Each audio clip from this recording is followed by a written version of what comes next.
What up, nerds? We're talking about the Deathwatch Kill Team.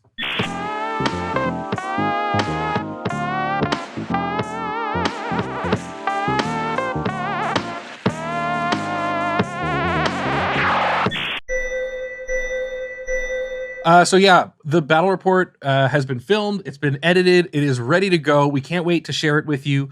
Unfortunately, there was some changing embargo dates that we got, and there's some stuff that we're not allowed to show you yet. But September 6th morning, we will be releasing that battle report, so stay tuned. Can't wait for you to watch it. We wish you could watch it now, but it's the way she goes. Thank you so much to everyone who's subscribed, who's been looking for it. You won't be disappointed. Now back to this video.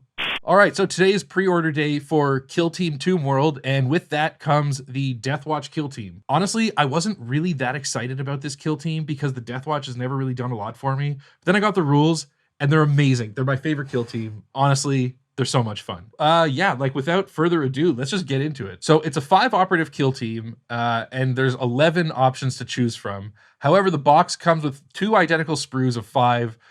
It's a long-winded way of saying you can make 10 out of the 11 operatives naturally, and if you wanted to magnetize one of the Gravis bodies, you could very easily make all 11. A good thing is you can only have maximum 1 Gravis operative on the field, and so if you magnetize that one, you're always going to have any option you want available for any matchup, and it wouldn't be that hard to do. You just need to do some small hand magnets. I was too impatient, ran out of time, didn't do it, but it's a very doable 1-box kill team, which we love. Everything else has no options, so you don't need to worry about like, oh, what pistol should I give this guy? Which gunner do I take? You just build what's there. I honestly love that so much. I know, it's great. But what's really nice about this team is, unlike a lot of the other teams that have like a strict kind of no option build, the list building in this team is endless. There are so many different ways you can field this team that it doesn't feel restrictive at all, which I really, really love. So let's talk about the team makeup. Like I said, you have 11 options, and you get to pick 5 of them, and you don't need to take the leader, which I think is extremely cool.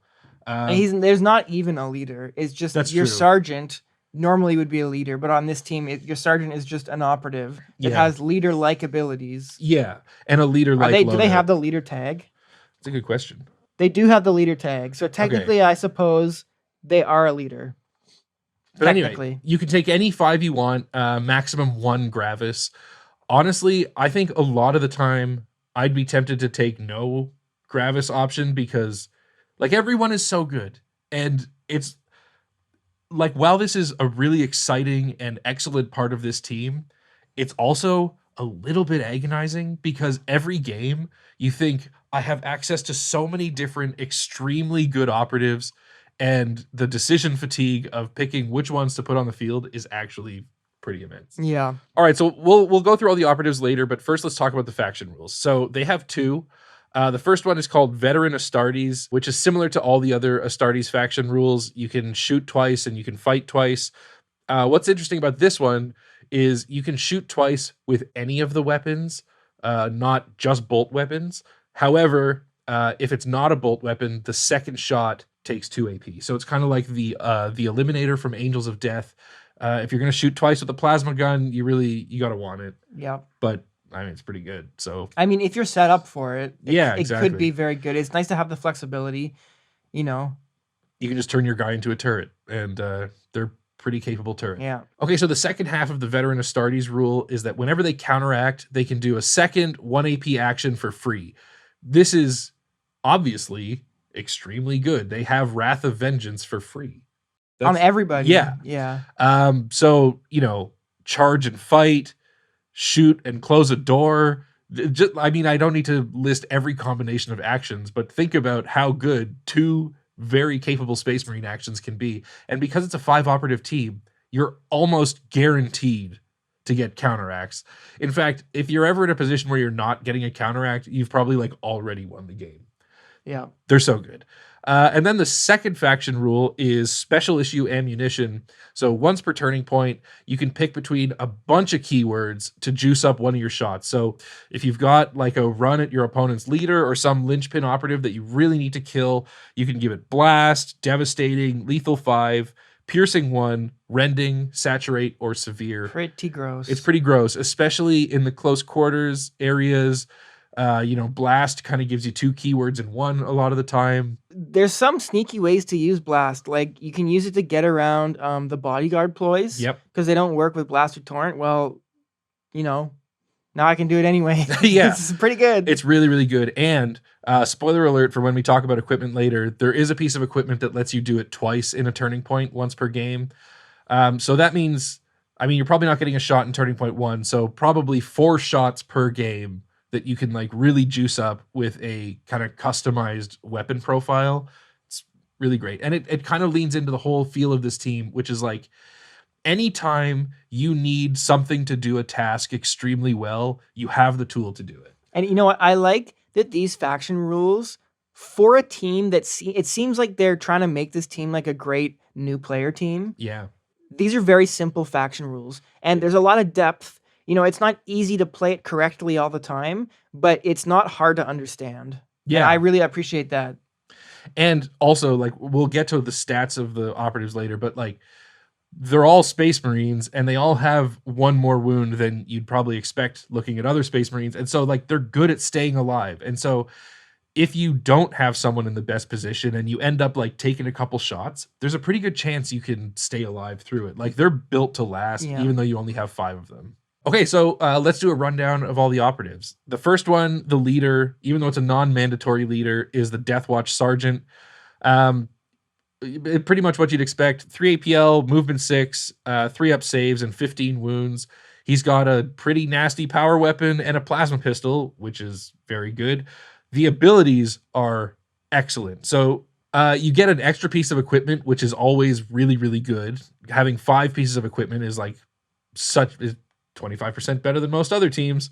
And then the other side is strategic command. So you can do a strategy ploy and a firefight ploy for free once per game each.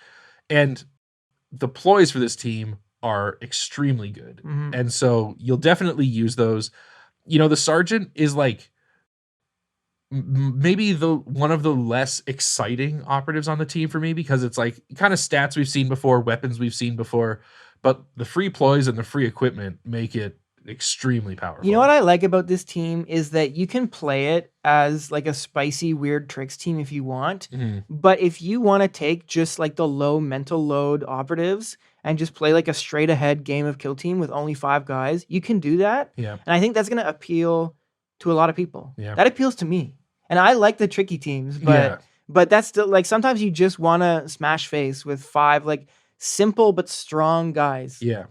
Okay, next is the Aegis veteran. So this is the guy with a shield.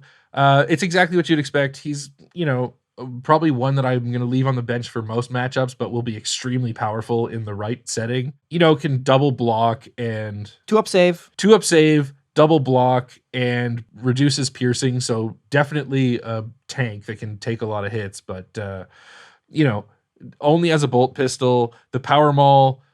The power maul's so good now that I'm reading it, but yeah, I don't know. It's great. They're all see. This is the problem: is they're all so good. He's great if you just like want to sit on a point and be like, "Hey, what are you gonna do about it?" Yeah, Yeah, really extremely good tank. Next is the Blade Master. Ridiculous power weapon with brutal, lethal 5 and brutal. Come on, it's so good.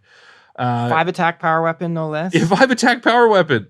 So he's got a standard kind of duelist ability to parry before combat, so you can parry twice if you're the attacker. And this phase sweep ability, which is going to be difficult to line up against somebody, but when it pays off, man, it's going to hit so hard. Are you going to flash it on the screen? Phase sweep? I feel like that's one we could put up. Yeah, we'll show phase sweep. So he has a single target profile and a sweep profile on this sword. The single target profile has 5 attacks with like brutal lethal 5 power weapon, whatever.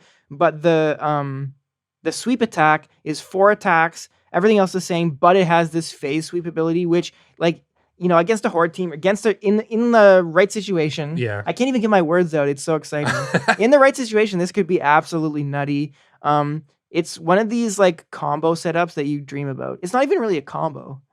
Yeah. Just like you dream about getting in the right situation, and then when it happens, you're so happy. Yeah. You'll be like shaking as you announce what you're gonna do. And also, it's gonna make your opponent really think about like placement and stuff because you got to play around this. The Blade Master is maybe my favorite operative on the team. Very good. Gonna take him, I think, most times, but yeah. Okay, next is the first Gravis option, which is the Bombard. This is the one I did build. The frag cannon has a shell and a shrapnel profile to choose between Piercing 1 or Torrent 2. Both are extremely good, and remember, you can pairing Piercing 1 with Blast, or pair Torrent 2 with Piercing 1. Or say you're on close quarters and you get Torrent 2, so you've got Lethal 5, and you can pair it with Devastating 1. It's ridiculous. These guns are ridiculous with the special ammunition. No special rules, though. No special rules. Interesting. Just like a basic, lots of health, lots of good guns. Yeah. Only 5 movement, but that's what Gravis does these days. Yeah, and this is one that you could conceivably just throw out into the middle of an area at the end of a turning point to just use him as a turret in the next turning point. Let him take a hit if he has to, and then just do 2 pretty devastating shots. Okay, next is another Gravis option, which is the Breacher. This one, again, no special rules, but ridiculous weapons, a melt-a-bomb, a pretty capable bolt rifle that has Torrent on top of the auxiliary grenade launchers, and again, 18 wounds. That is a lot to ask for anyone to deal with, so pretty good operative. After that is the one that I was expecting to be my favorite, which is the man literally with the Warhammer. The best sculpt on the team, I think. The Demolisher Veteran, it does 7 damage on a crit, which is obviously a really nice break point because 7 damage one-shots a lot of the operatives in Kill Team. Also, spoiler alert, there's a piece of equipment that lets you do 1 damage at the beginning of a fight once per turning point. So that 7 damage is very conceivably 8 damage, which is a great way to deal with an even larger number of operatives in Kill Team. Elves hate this guy. Yeah, elves really do hate this guy. John Warhammer is scary for elves. Yeah, when he charges, he has Ceaseless until the end of the activation, which means charge and 2 fights, both with Ceaseless, both doing 7 damage with shock and stun. And also, he has damage reduction when in combat, so obviously a nightmare to deal with. I don't know how you would deal with it without a Ravener or a Gellerpox Hulk or something. But yeah, he's a nightmare. Next is the first Phobos operative. So this is the Deathwatch Disruptor. This was he's not really a comms because he doesn't hand out APL. But it's got the Omni Spectrum. What is it? This is Phobos is not this team, but you can pretend you're playing Phobos. Yeah. So he's got an Omni Scramble similar to the Phobos ability, but better because all of them are just like a Space Marine, but juiced up a bit. 13 wounds, which is really nice. And then you can do the Auspex Triangulation ploy, which we'll show you later. It's like an obscuring denial thing, and this operative gives you access to it for free, and all he needs is visibility. That's pretty easy to get a lot of the time. Just draw a line from this head. So this one I can't see leaving on the bench. The gun is great, and you can shoot it twice for only 2 APL, and all the tricks are really solid. 7 inches of movement, and the Phobos operatives on this team have 13 wounds. It's so good. Crazy. I know. It's really, really good. Seems really good. After that is the Gunner. Only 1 Gunner option, and it's a really nasty plasma rifle with 5 attacks. Literally disgusting. Yeah, it really is. 5 attacks, and, throw Severe on that bad boy, and you're frying something. Yeah, and if your opponent positions badly, you could give this Blast 1. Oh. Disgusting. It is. It really is. You could double kill a Marine. 2 Marines. That's what a double kill is. That's true. Yeah. Another very simple operative, but just power, Next is one of the more niche ones, the Head Taker. So this is your Reaver operative. 7-inch movement. For this team, pretty pedestrian fighting. 5 attacks on 3s doing 4 or 5 damage. But that's, good. It's really good. All the usual climbing only counts as 2. So good on certain maps, absolutely not even a part of the game on others.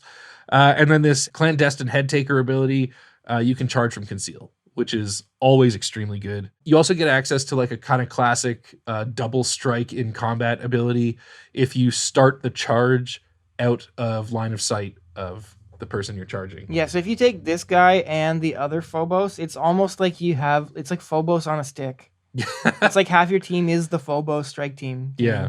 Next is the Horde Slayer veteran, the resident salamander with the Infernus bolter. This is the one I didn't build.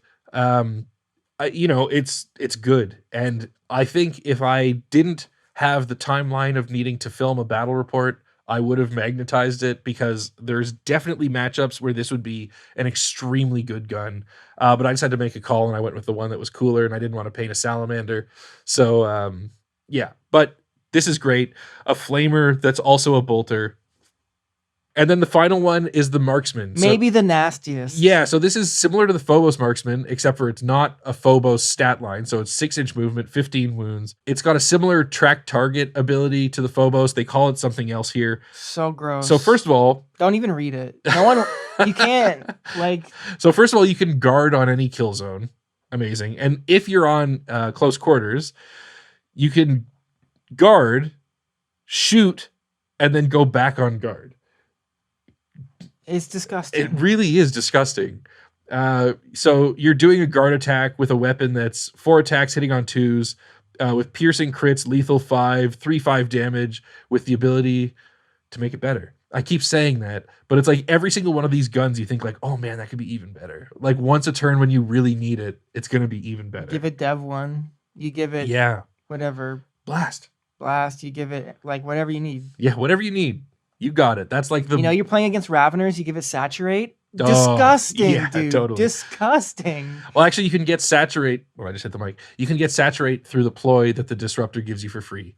Oh my so God. You don't even need to use your ammunition on that. It's like... So that's what this team does. It's like, if you're ever in a situation where it's like, oh, I wish I had Saturate, there's probably a way to get it. You're going to have a hangover tomorrow just from reading through these rules. Yeah, I have. So yeah, that's all the operatives. I think if you're going to do there just isn't a take all comers list of operatives with this team, because it's like too flexible. But I think like the Sergeant, I'm probably taking every time. The Blade Master, I think I'm taking every time. The Marksman and the Disruptor, I'm taking most times. And then there's like a 5th auxiliary slot, which I think often will be the Plasma Gunner or the Warhammer Man, just depending on like what the map is, what the matchup is. Yeah. If you're going up against a 7-wound team, the Warhammer would be great. But honestly, like there's no bad options here. If you just roll a D10 5 times and pick your team that way, you're going to get a great team that's like probably going to win the game. Honestly, they're really good. Alert again. This time it's to thank our 1 HP Gangster and Mountain Goat patrons. Hopefully that didn't wake my son up. Yeah, we'll see. As we always say, none of this would be even remotely possible without the financial support that we receive from the folks at our Patreon. So thank you so much. If you don't want to support us there, every comment, like, and subscription and notification really helps. We've got some affiliate links. Thank you for all of your continued support. It really helps us keep doing these. I'm going to shut up and go back to a different video where I'm not shutting up, and I'm going to talk about some kill teams. Yeah. Thank you. All right, let's talk ploys. Like the rest of this team, the ploys are great. There's like something for every situation. And there are some familiar faces here. If you've played Space Marine teams before. Yeah, No Fear, obviously, is the same as it always is. I think my favorite strategy ploy is the Shield That Slays. So whenever you're in your opponent's territory, you get damage reduction on normal and crit. So it brings everything down a notch, 4 or more. It's really, really good. That was a very poor explanation, but hopefully everyone can read. It'll be on screen. But yeah, it's really good. It incentivizes you moving up, and then if you're up in your opponent's end in their back line, just destroying their stuff, you're then harder to kill, which is great. Yeah. That's the way to play kill team for me, and it really juices that up.